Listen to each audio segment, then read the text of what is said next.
Hey everybody, I'm Garcia, and today I'm taking a look at a solitaire card game, the sequel to Arkham Noir case number 1 here.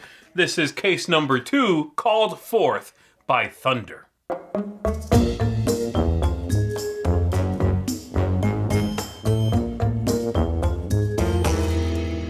This game follows the same basic structure put into place by the original game. You are attempting to follow different investigations, solve cases. You do all of this by playing cards to different victims, different open cases. You are going to manage a hand of cards. You are going to try to manage having too much pressure put on you by both time and things that happen in the game. But this one adds a couple of small twists, all right? You do not need to watch my review of the original one to understand what's going on here. But you can watch that, certainly, if you would like to. I'm going to go ahead and explain how this works together. We'll see you on the other side of that, and I'll tell you what I think of it, and I'll compare it a little bit to the original number 1 case. Here we go. Here we've got the game a few turns in already. So let me explain some of the areas, what's going on, all right? So the objective of the game is for me to get 5 of the big picture cards, the puzzle cards, up here in this corner. If they all have different symbols at the top, this symbol right here at the top of the cards, I'm going to win the game. I'm going to lose the game if I open too many cases. I need too many of these victim cards. If I would need to draw one and I cannot, I'm going to lose the game. And also, if I get to 5 cards up here in the stability penalty area, I'm also going to lose the game. It's also possible I'll just, run out of cards, and that would lead to needing a new victim and so on. So, this line right here is my leads. These are the cards I'm going to be taking from and putting into either my hand or the active cases going on down here. And what I'm trying to do in order to move cards into the big picture is play these cards next to a victim. I have to match the symbols on the side in order to legally play it, and I want different symbols here at the top of the cards.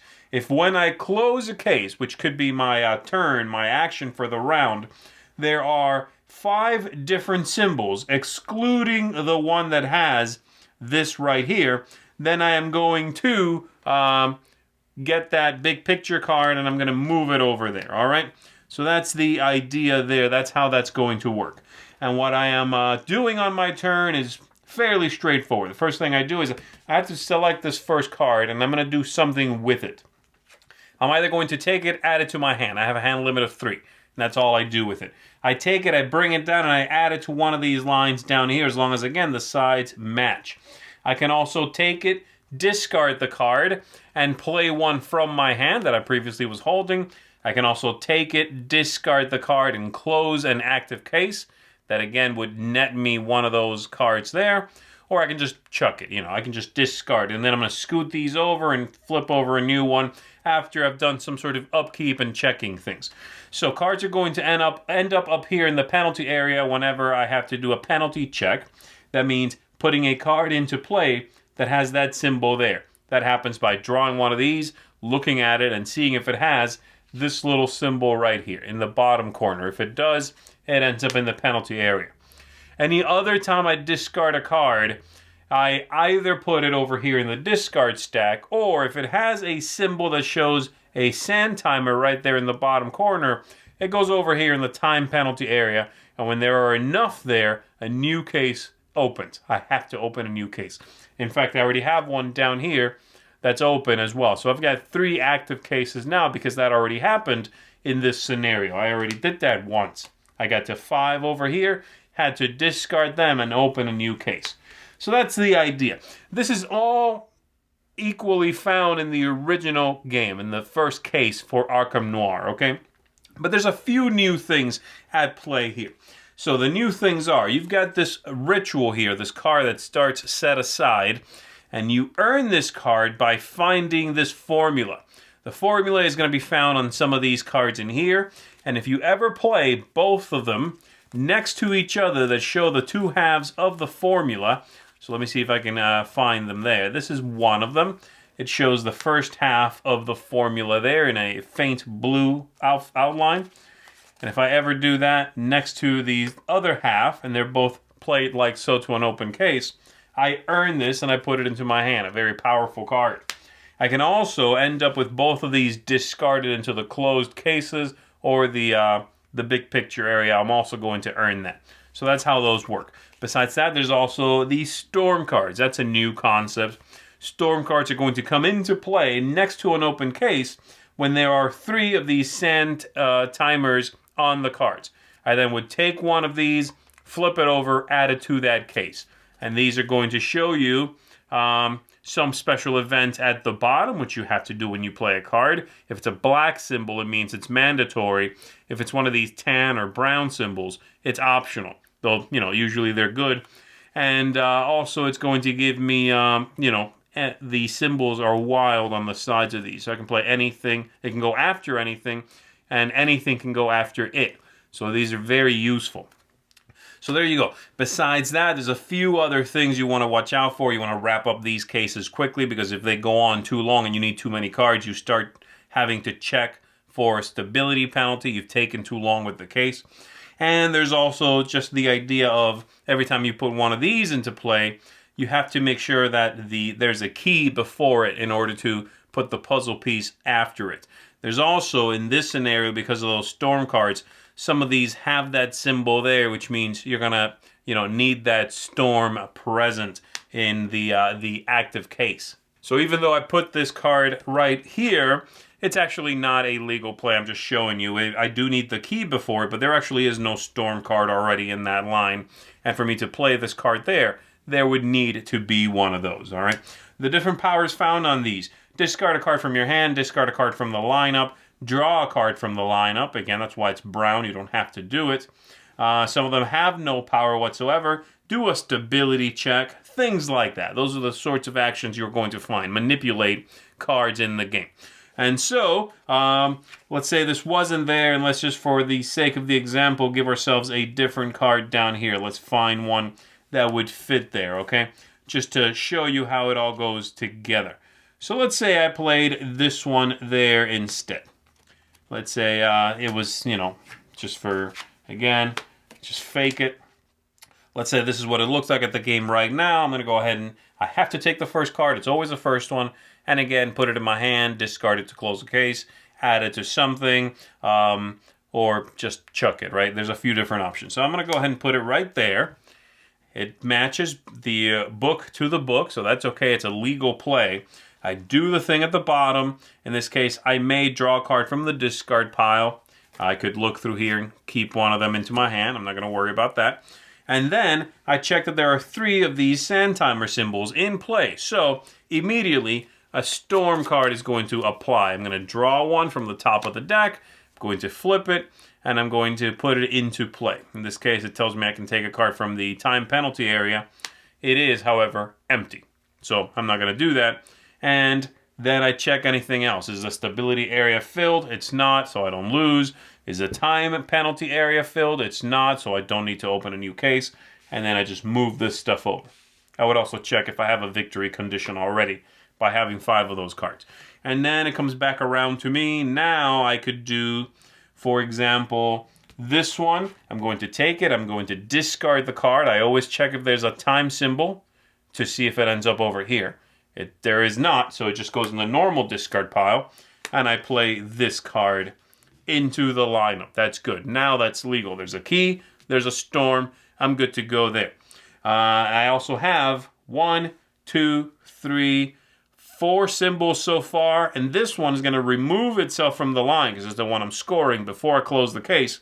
So I'm not really that close to finishing that case. I'm going to have to go into overtime here and start possibly taking these penalties, But that's the idea. That's how it works. Then we move all this up over here, and I continue taking my turns. The game can be adjusted, the difficulty. You can choose to play on the back of this card, which makes the stability penalty less punishing, as well as the time penalty there. And you can also play where you have more victims in play. There's normally 5, but you can play with 6. That makes it a little less punishing. A couple of other things you can change, that sort of thing.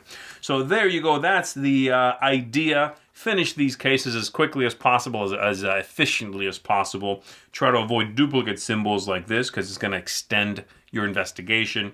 Get those different symbols. Get those storm cards in play. Try to earn this card right here, which gives you a special key, and it gives you one of those symbols That's going to go up there in the big picture. This is a unique symbol as well. So that's always going to count towards victory. You need 5, but they need to be different. This is a great one to score up there, you know. You also have one special card you can use at any time. This one right here, which has 2 sides. So you can use that as well, one time in the game. But that's, you know, the general flow of the game. It's a fairly straightforward concept once you know what's going on, but there's certainly more going on in this second case for Arkham Noir than in the first one. So let's go back up top. Let me tell you what I think of it. Let me compare it a little bit to the original game, and you should have an idea of if this is something that is for you. All right, so there it is, Arkham Noir, case number 2. Let me tell you what I think of it, and I'll jump in and sort of compare what I think of it compared to the first one as well as I'm doing this, okay? For the most part, I really like this overall. My main issue with it is still an issue I had with the original one, and this is a little bit compounded in this one, and that's ease of play. There's a lot going on in the game. It's a small card game with a lot of little rules and little things to grasp and understand. You know, it's a game that, I'll put it this way, if you didn't quite get it from my overview, it's because the game's a little tricky. It took me a while to get it myself, and it is hard to explain a little bit, to sort of internalize. So ease of play, and this one has things that the first one doesn't have. So that's compounded a little bit. Everything else I do enjoy in the game. You know, I still like this theme. I think it's cool. I like the idea of having, you know, H.P. Lovecraft as a character in sort of his own stories. That's neat. You're solving cases. You're a detective. It's all pretty abstracted, but it's still a cool setting.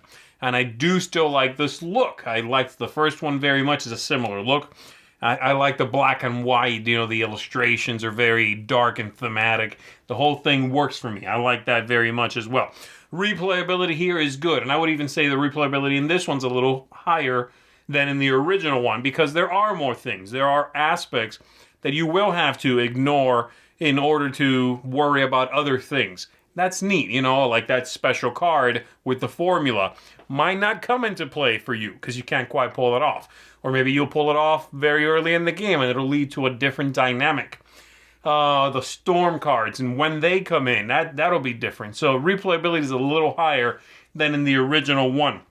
Game length here. In the original one, I remember thinking it was a little on the long side.